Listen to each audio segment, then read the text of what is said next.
Hey everyone, Chris Shogeki back with another toy review, and it's on the Mcfarlane DC Multiverse Arkham Knight Batman. And I got this guy today from Big Bad Toy Store, and no, I'm not sponsored by them. I'm just telling you where I got it, but I'm not sponsored by them. But anyway, I know it's been a while. Okay, I've said this so many times already. I kept saying it's been a while since I made a video. So I apologize for that. I know I've said that a lot, but yeah, there were times where I didn't know what video to make. I didn't know what to review or what video I can talk about. Or I don't know. I just wasn't really motivated, so I was on a bit of a hiatus. But I'm back with another review. But anyway, like I said, it's Batman from Batman Arkham Knight, which is a game that I've actually recently got for sale on the PlayStation Store. And while that game is fun, it's not perfect. But that's actually not what we're going to talk about. We're going to talk about this figure. And before we talk about the figure, let's look at his accessories. Obviously,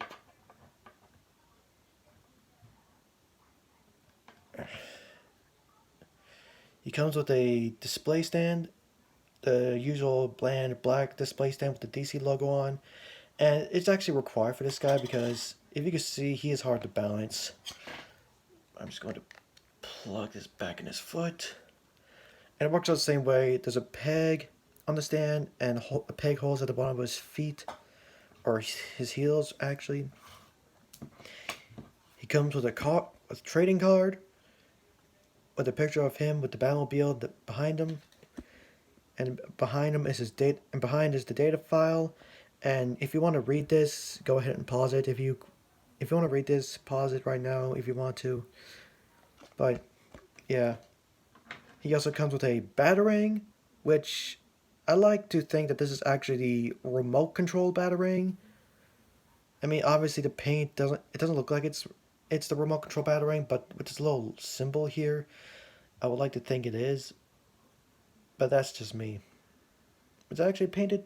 It's not badly painted on this side, but on this side it's. If I can get it to focus. Come on. There we go. For some reason, it looks like to me it's not really painted well. But yeah, he also comes with the explosive gel dispenser, which it's sculpted nicely, but there's no paint on it. And he also comes with the electroshock gun that he uses in Arkham City and Arkham Knight.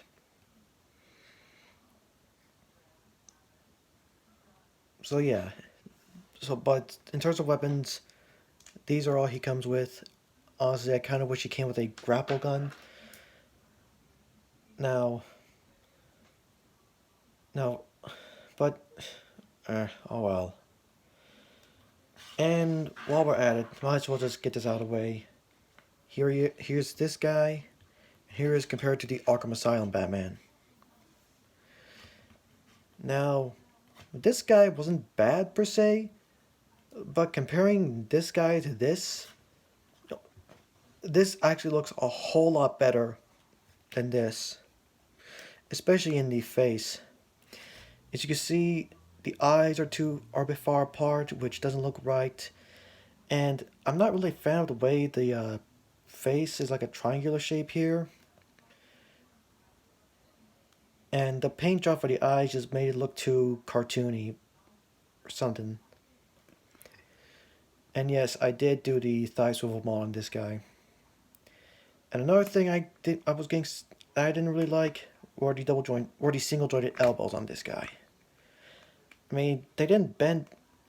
The range wasn't terrible, but it could have been a whole lot better, especially for Batman, who is pretty athletic for someone who's muscular. But anyway, this figure wasn't bad, but it could have been better. This figure actually improves the flaws of the original. As you can see, the eyes actually are a bit more closer, and they don't really look as cartoony as the Arkham Asylum one.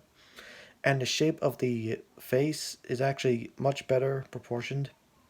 So yeah, the face on this guy looks a whole lot better than on the Arkham Asylum one. And he has double jointed elbows, which is awesome. And obviously the cape is different, it's more folded inward, whereas the Arkham Asylum one is kind of displayed out like that. Hold on a minute. Okay. But yeah, I kind of like the look of this cape a bit more than the Arkham Asylum one. Now, I know there are actually customizers who actually make a custom cape for this guy. They're on eBay. I might check it out, but at the moment, not yet. But yeah. Now, of course, there are a lot of things that I do like about this figure. There are some things that I'm not a fan of. And I'm just going to take him off the stand. Now, I already listed one thing that I wish it came with like more accessories, like a grapnel gun or something. Like, I don't know, maybe replace the explosive gel, explosive gel, or the electroshock gun with the grapnel gun, something, I don't know. But that's just me. But yeah, that's one thing I'm not really a fan of. Now in terms of articulation, his head can move side to side. It can move up a pretty good amount. It can move up that far, move down that far. Though this little back neck piece kind of gets in the way a bit. But it is a soft plastic, so it won't actually... Okay, I take it back. I was wrong. The little back piece is a very soft plastic, so it won't get in the way of when he's looking up. Yeah, you know what? The eyes actually look... Again, the eyes look way better on this guy. Now, it's still a little cartoony, but not as bad. And his arms can fully rotate. They can swing out to the side about that far. And the shoulder pads are soft plastic, so they don't get in the way. But strangely enough, this shoulder has a ratchet, but this one, there's like barely any ratchet. That's strange. He has a ball peg. He also has a ball peg in the actual torso, even though this bit kind of gets in the way, but you can move it. That allows the arms to move forward like that, and back, and up and down too. Kind of like a butterfly joint of some kind, though it kind of gets hindered with his little plastic piece. He has a bicep swivel, and yes, the shoulder pad is connected to the bicep. He has again, like I said, he has double jointed elbows, which I like. And his wrists can move up and down, but if you rotate them, you can move them side to side. And you rotate here and here. And the another thing I'm not really a fan of is the little gauntlets kind of get in the way. Like when you're trying to have them, like, pose kind of like that. Yeah, it kind of gets in the way, and it's kind of annoying, and yeah, it's a bit of an annoyance. And there is no torso movement up here, but the waist, this is really awesome. He has a lot of movement in the waist area. This is just awesome. I mean, I know the Arkham Asylum Joker has this joint as well, and the fact that they put it on this Batman figure is fantastic. So yeah, a lot of range in the waist area. It's not a ball peg, but still fantastic range. And the waist also rotates too, and it has a little bit of a ratchet, so that's awesome. His legs can move out all the way, so he can do the splits. They can move forward about that far, a little bit farther if you kind of move, thanks to the rubberized, well, lower half, lower, um, lower waist area.